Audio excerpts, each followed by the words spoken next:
स्थानीय लोगों की माने तो आज भी रात के समय कुलधरा में से चिल्लाने की आवाज और कदमों की आवाज सुनाई देती है।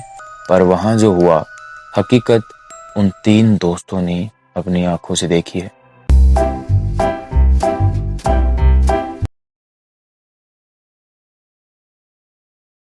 यह बात है आज से लगभग साल पहले की।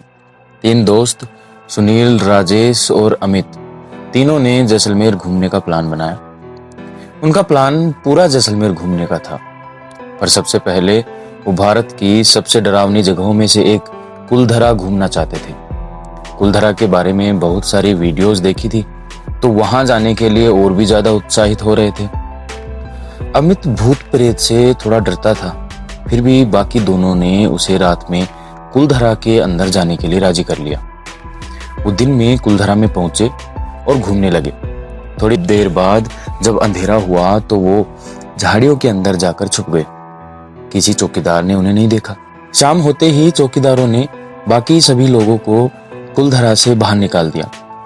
उन्होंने शाम के 8 बजे बाकी सारी जगहों में देखकर दरवाजे को बाहर से बंद कर दिया और वहां से चले गए। उनके जाने के बाद वो बाहर निकल गए और बहुत खुश हुए कि हमने चौकीदार को चकमा दे दिया था। अब धीरे धीरे अंधेरा होने लगा था।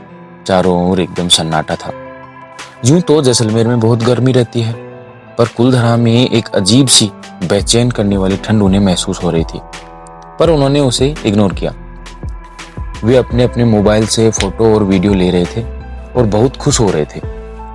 वो एक दीवार के पास बैठ गए और थोड़ा टाइम पास करने लगे। अचानक अमित को पता नहीं क्या दिखा। वह झाड़ियों की तरफ चला गया और वहां अचानक से उसके सामने एक दूल्हा और दुल्हन का जोड़ा दिखा, जो खून में एकदम लथपथ था और शरीर पर जगह जगह चाकू और तलवारों के घाव थे। अमित की हालत ऐसी थी कि उसे लग रहा था कि जैसे उसका खून बर्फ बन गया हो। उसने बहुत डरते डरते उनके चेहरे की ओर देखा। उनके चेहरे बहुत डरावने थे। उनके चेहरे पर चमड़ी भी नहीं थी, अंदर से मांस और हड्डियां दिखाई दे रहे थे। अमित पूरी हिम्मत बटोर कर वहां से चीखता हुआ अपने दोस्तों की तरफ भागा। बाकी दोनों ने पूछा, अरे क्या हुआ? भाई भाई वहां मत जाना, वहां वहां भूत है, वहां चलो यहाँ से भाई, चलो चलो, मेरे को बाहर जाना है, चलो भाई यहाँ से। सुनील ने कहा, अरे यार, कहानी सुन सुनकर तुझे वहम हो रहा है। यहाँ ऐसा कुछ नहीं है। ऐसा करते हैं, सो जाते हैं।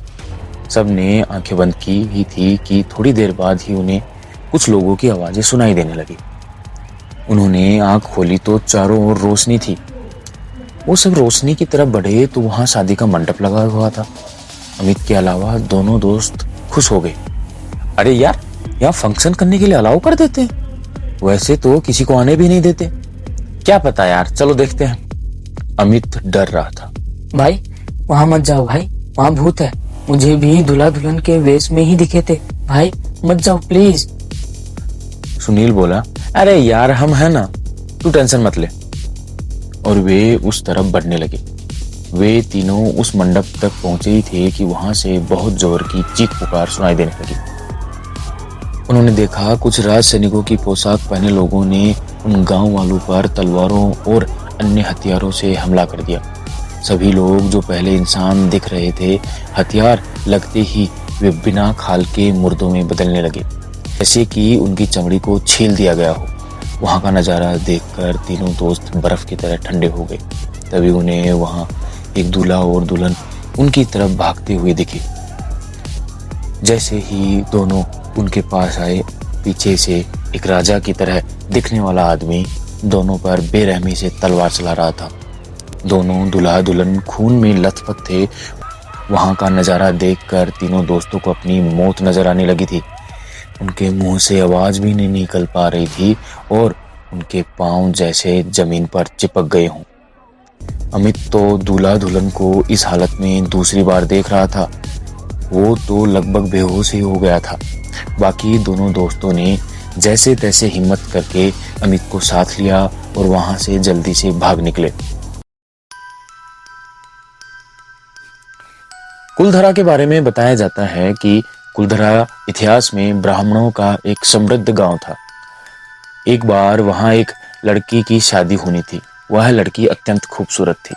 जैसलमेर के दीवान सालिम सिंह की नज़र उस लड़की पर थी। सालिम सिंह एक बहुत ही क्रूर किस्म का इंसान था।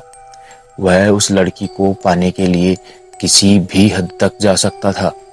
इसको देखते हुए लड़की के पिता ने उस लड़की की शादी करने का फैसला किया, पर सालिम सिंह ने उस दिन बारात सहित मौजूदा गांव वालों को मौत के घाट उतार दिया।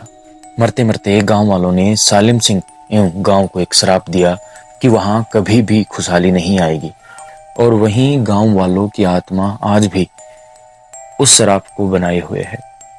स्थानीय लोगों की माने तो आज भी रात के समय कुलधरा में से चिल्लाने की आवाज और कदमों की आवाज सुनाई देती है। इसलिए राजस्थान सरकार ने वहां पर रात में जाने से प्रतिबंध लगाया हुआ है। सुनील और राजेश ने तो किसी तरह उस दिन की बातों को भुला दिया है, पर अमित को आज भी वो दूल्हा दुल्हन दिखाई देते हैं। अमित ने इसके लिए बहुत सारे तांत्रिकों से अपना इलाज भी करवाया, पर कुलधरा उसके जहन से निकल ही नहीं रहा है। कहानियां कई हैं, पर वहां जो हुआ हकीकत उन 3 दोस्तों ने अपनी आंखों से देखी है। क्या आप भी ऐसी जगह पर जाना चाहोगे? वो दूल्हा दुल्हन आज भी वहीं अपनी शादी का इंतजार कर रहे हैं।